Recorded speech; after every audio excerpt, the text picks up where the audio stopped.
ओम गोपी जन वल्लभ चरणाम शरणम प्रपद्ये। श्री कृष्ण भगवान श्री राधे की जय। तो भक्तजनों, अब हम श्री गरुड़ पुराण का 5वां अध्याय श्रवण करेंगे।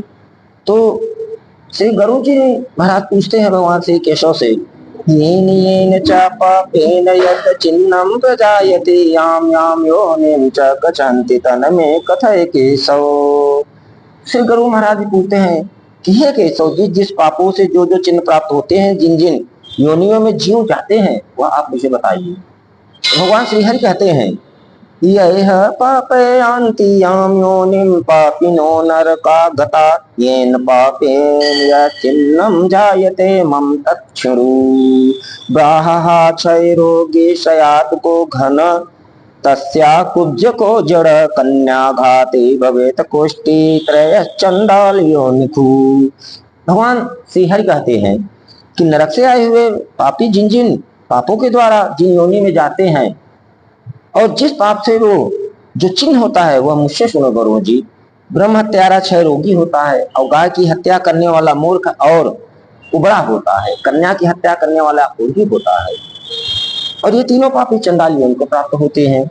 भगवान श्री कहते हैं श्री हरि, स्ते घाते गर्भपाते च कुलिंदो रोगवान भवेत् अगम्यागमनात् करो दुर्शर्मा गुरुत्पल गह मांस भोक्ता अतिरक्तांग सयाद दंतो मद्दपः अभक्ष भक्षण को लौलाद बामर जन्मोदर। स्त्री की हत्या करने वाला तथा गर्भपात कराने वाला पुण्य निभिल होकर रोगी होता है, और पर स्त्री गमन करने वाला नपुंसक और गुरु पत्नी के साथ व्यभिचार करने वाला चर्म रोगी होता है। मांस का भोजन करने वाला अंग अत्यंत उसके लाल होते हैं, और मद्य पीने वाले के दांत काले होते हैं। हम बिना दूसरों को दिए जो मिष्ठान मीठा खाता है उसे गले में गंडमाला रोग होता है, जिसे गला घोटरी कहते हैं। और श्राद्ध में अपवित्र अन्न देने वाला अशुद्ध श्वेत कुष्ठ रोगी होता है। गुरु गर्वे रामानादमास्मारी भवे नर निंदको वेद शास्त्राणाम पांडुरोगे भवे ध्रुवम कोट साक्षी भवे नमोक काला स्यात् पक्ति भेदक अनुष्ठ स्यादिवग्नो जन्म अंधा पुस्तकम हरि। गो ब्राह्मण पदाघात मुझ खड्गोश जायते गद गदो अनुत्वादिश्यात ताबधिरो भवेत्। तो भगवान श्री हरि कहते हैं कि गर्व से गुरु का अपमान करने वाला मनुष्य मिर्गी का रोगी होता है, जिसको मिर्गी होता है। वेद शास्त्र पुराण की निंदा करने वाले ही पांडु रोगी होते हैं, और झूठी गवाही देने वाला गूंगा, भक्ति भेद करने वाला, विवाह में विघ्न बांधने वाला व्यक्ति जो होते हैं वो ओष्ठ रहित, उसके ओठ नहीं होते, कटे होते हैं। और पुस्तक चुराने वाला जन्म अंधा होता है। गाय और ब्राह्मण को पैर से मारने वाला लूला लंगड़ा पैदा होता है इस जन्म में। झूठ बोलने वाला हकलाकर बोलता है, और तथा झूठी बात सुनने वाला बहरे होते हैं। गर्द सया जड़ो मन थलवाटो अग्निप्रदायक दुर्भग फल विक्रेता रोगवान प्रमांस भुक हीन जातो प्रजायते रत्मानां पारहक कुनकी स्वर्ण हरता श्राद्ध तो मात्र हरो धन। तो बिख देने वाला मूर्ख और उन्मत्त पागल तथा आग लगाने वाला थलवाट गंजा होते हैं, इसके सर में बाल नहीं होते। फल मांस बेचने वाला भागा और दूसरों को मांस खाने वाला रोगी होता है। तो जन्म से लेकर मृत्यु तक रोगी ही होगा, उसको रोग नहीं छोड़ते। और रत्नों का अपहरण करने वाला हीन जात में उत्पन्न होता है, और सोना चुराने वाला नख रोगी, उसके नाखून में मेवात बहते रहते हैं। और अन्य धातुओं को चुराने वाला निर्धन होते हैं, और अन्न चुराने वाला चूहा, धान चुराने वाला टिड्डा होकर जन्म लेता है। और साग तथा पात चुराने वाला मयूर मोर होते हैं, और शुभ गंध वाली वस्तुओं को चुराने वाला सुंदर होता है। तो अपने अपने कर्मों से ही जन्म होते हैं। और मध चुराने वाले, शहद चुराने वाले डांस, मांस चुराने वाला गिद्ध, और नमक चुराने वाला चींटी होता है। तांबूल फल पुष्पादिहरता प्याद्वनरो वने उपान तृण तरपाश हरता त्यान्मयो क्यू। तो भगवान श्री विष्णु कहते हैं कि हे गरुड़, तांबूल फल तथा पुष्प आदि की चोरी करने वाला वन में बंदर होता है, जो वानर होते हैं। चूता घास तथा कपास को चुराने वाला भेड़ियों में उत्पन्न होता है, वो भेड़िया होता है। और जो रौद्र कर्मों कुकर्मों से अपने जीवन चलाते हैं, आजीविका चलाते हैं, मार्ग में यात्रियों को लूटता है, ठगते हैं, और जो आखिर यानी शिकार करके मांस बेचकर शिकार के द्वारा दूसरे जीव का वध करके उसके द्वारा अपना जीवन चलाते हैं, और कसाई के घर का वो बकरा होकर जन्म लेता है, इसी की बलि चढ़ता है। यो मृतो विख पाने न के सर्पो भवेद गिरो निरंकुशो भाव स्यात् कुचरो निर्जने वने वैसुदेव कर भरतार सर्वभक्षात् ते दिजा अपरिचित भोक्तारो व्याग्रा चयो निर्जने वने। तो विख पी कर मरने वाला, जो विख जहर खा के मरते हैं, वो निर्जन पर्वत पर काला सांप होकर जन्म लेते हैं, जिसका स्वभाव मर्यादा से हीन होता है, मर्यादा को उल्लंघन करके अपना स्वभाव बनाते हैं।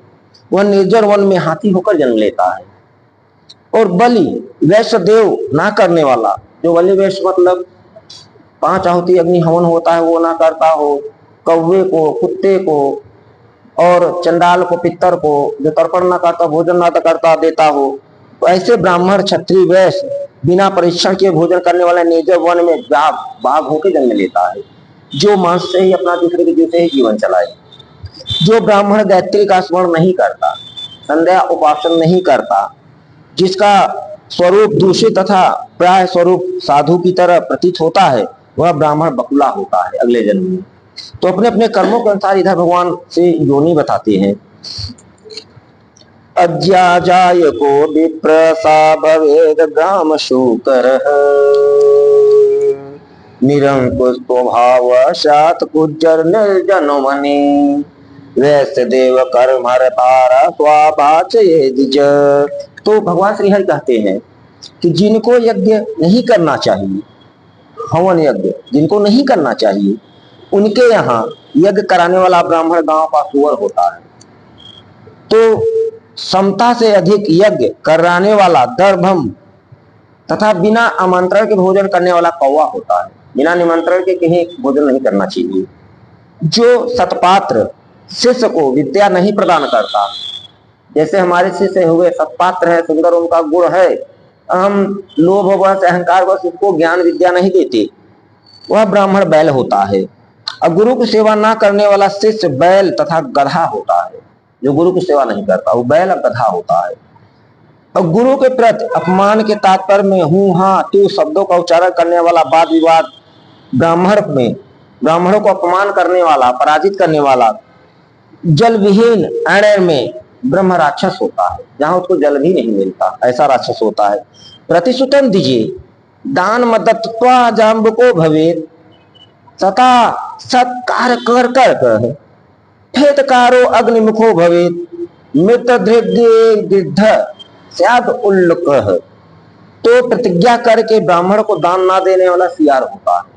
वचन दे दो, दान ना दे दो, जैसे कहते हो तुमसे चलो पंडित जी 1100 देंगे, वहां पहुंचे पे वाद विवाद करके 500 दे दिए, या तय नहीं किए तो उनको योग्यता से कम दक्षिणा दिए, तो ऐसे वाले को सियार होता है। और फिर उसके बाद मित्र से द्रोह करने वाला पर्वत का गिद्ध होता है।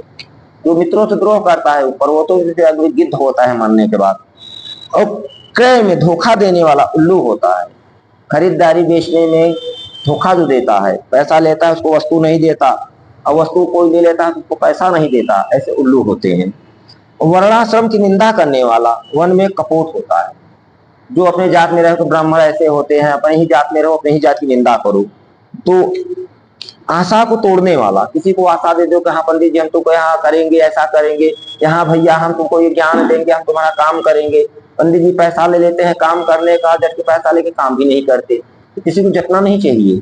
अगर आशा को तोड़ता है, स्नेह को नष्ट करने वाला, प्रेम को नष्ट करते हैं, जो द्वेषवश स्त्री का परित्याग कर देते हैं। अपनी पत्नी में दोष नहीं है पर दूसरों के चक्कर में अपने असली वाली को छोड़ देते हैं। तो काल चक्रवाक चकोर होता है, जो चंद्रमा को तकते रहे, चकोर चंद्रमा पे ही जीवित रहता है। तो स्वपतिम च परित्यज्य पर अनुपांशवर्तनी वाग्बुले देह बोधा से आदि मुखी वाउत सर्पिणी माता पिता गुरु से द्वेष करने वाला, बहन और भाई से शत्रुता करने वाला हजारों जन्मों तक गर्भ में योनि में नष्ट होता रहता है। जो अपने परिजन से द्रोह करते हैं, भाई बंधुओं से बैर करते हैं, फिर उनका जन्म नहीं होता, गर्भ में आएंगे, 8 महीने 7 महीने रह के नष्ट होते रहेंगे हजार जन्मों तक। सास ससुर को अशब्द कहने वाली स्त्री तथा नित्य कलह करने वाली स्त्री जलो जल जोक होती है। जो जल में रहती है, खून पीती है, जो सास ससुर से द्रोह करती है। और पति की भर्त्सना करने वाली नारी जू होती है, बाल की जुआ, जो पति से बैर करती है और वो अशब्द बोलती है। अपने पति का परित्याग करके पर पुरुष सेवन करने वाली स्त्री बलगुनी चमगिदड़ी होती है। चमगादुड़ की पत्नी चमगिदड़ी। और छिपकिली अथवा दो मुंह वाली सर्पणी होती है, जो पति से छल करती है।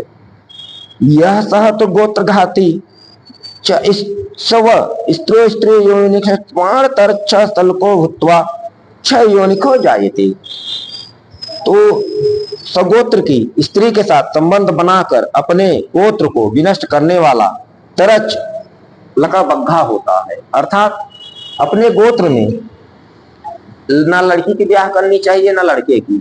जैसे मैं जिस गोत्र का हूं उस गोत्र का बहू नहीं लाना चाहिए, और या जिस गोत्र के तुम हम हैं उस गोत्र में कन्या का विवाह नहीं करना चाहिए। तो गुरु से गर्व का अपमान करने वाला मनुष्य मृत्यु का रोगी होता है, और वेद शास्त्र की निंदा करने वाला निश्चय ही पांडु रोगी होता है। पीछे चला गया।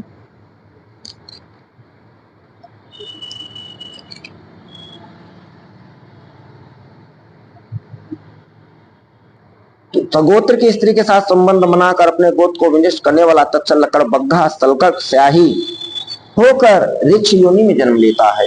ऋक्ष माने भाल, हाँ, ऋक्ष माने भाल। और तापसी के साथ व्यभिचार करने वाला कामी पुरुष मध्य प्रदेश में पिशाच राक्षस होता है, एमपी में। और अपात्र यौन में संबंध बनाने वाला वन में अजगर होता है। अपात्र, जो पात्र ना हो, अपने जिसके साथ हमें सही संबंध नहीं बनाना चाहिए, अगर उसके साथ आप सही संबंध बनाएंगे तो आप अजगर बन के जन्म लेना पड़ेगा। और गुरु पत्नी के साथ गमन करने वाला रखने वाला मनुष्य किंकलाल गिरगिट होता है। गुरु के साथ अगर पत्नी के साथ आप संबंध बनाएंगे तो गिरगिट आपको बनना पड़ेगा। और राज पत्नी के साथ गमन करने वाला ऊंट, मित्र की पत्नी के साथ गमन करने वाला गधा होता है। मित्र भाई समान होता है, भाई से भी बड़ा होता है।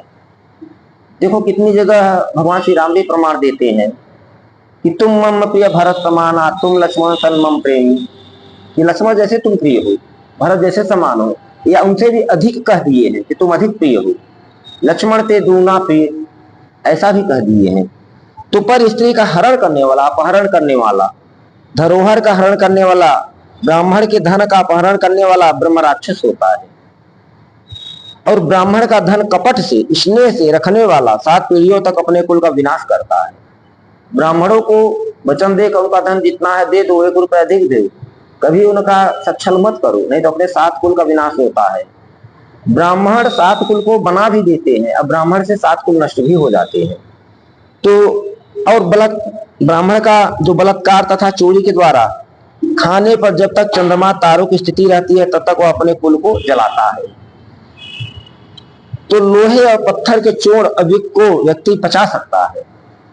लोहे के चूरा आप पचा सकते हो, पत्थर के चूरन आप पचा सकते हो, पर तीनों लोक में ऐसा व्यक्ति कौन है जो ब्राह्मण के धन को बचा सके? ब्राह्मण के धन को भगवान भी नहीं बचा सकते। तो ब्राह्मण के धन से पोषित की गई सेना, वाहन युद्ध काल में बालू के बने सेतु के समान, बांध के समान नष्ट भ्रष्ट हो जाते हैं।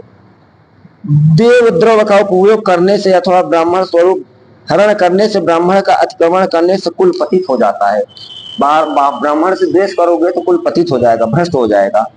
स्वामिष्टतम परित्यज्य वेद सात प्रायणम अन्यभ्यो दीयते दानम कथ्ये अयमति क्रम ब्राह्मणति क्रमो नास्ति विप्रे वेद विवर्जिते ज्वलंत अग्नि मृत सिज्जे ही भस्मिनी हुए थे। तो अपने आश्रम वेद शास्त्र परायण ब्राह्मण को छोड़कर अन्य ब्राह्मणों को दान देना ब्राह्मण का अतिक्रमण करना कहलाता है। जो वेद शास्त्र में निपुण हो उन्हीं ब्राह्मण को दान देना चाहिए, दान करना चाहिए। लोगों उचित दान होता है, जो श्रेष्ठ दान होता है विद्वान को करना चाहिए, क्योंकि जो जितना विद्वान रहेगा उतना ही आपको दान देने से उसका फल अधिक मिलता है और आपका कल्याण होगा। तो वेद वेदांग के ज्ञान से रहित ब्राह्मण को छोड़ना अतिक्रमण नहीं कहलाता। अगर जो ब्राह्मण ज्ञानी नहीं उनको छोड़ भी दिए तो आपको दोष नहीं लगता, क्योंकि जलती हुई आग को छोड़कर भस्म में आहुति नहीं दी जाती। अगर राख वही आग जल रही है तब तक तो हवन ठीक है, राख हो गई तो हवन डालने से क्या फायदा, कुछ नहीं। यह तथ्य ब्राह्मण का अतिक्रमण करने वाला व्यक्ति नरक को भोग कर क्रमशः जन्म अंधा दरिद्र होता है। तो ब्राह्मण फिलहाल कैसा भी हो पर आप उसे द्वेष मत करो। वह कभी दाता नहीं बन सकता, अभी तो याचक ही रहता है। अगर ब्राह्मण से बैर करोगे तो कभी आप किसी को दान नहीं कर सकते, क्योंकि वो आप जरा मांगते फिरोगे और मांगने वाला दान नहीं दे सकता।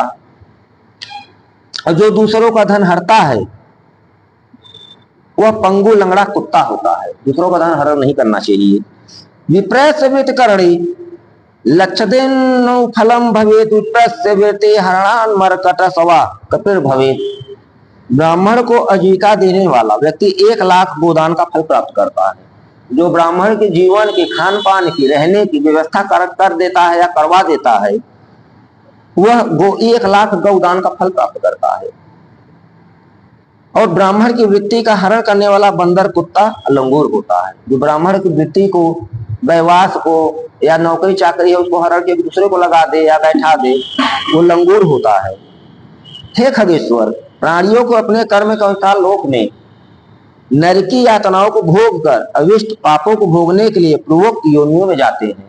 अपने दुखों को भोगने के लिए पशु पक्षी वृक्ष का होता है। तातो जन्म सहस्रेखु प्राप्य त्रियक शरीरताम दुखानि भारो वहनो भवद्रानि लभन्ति ते।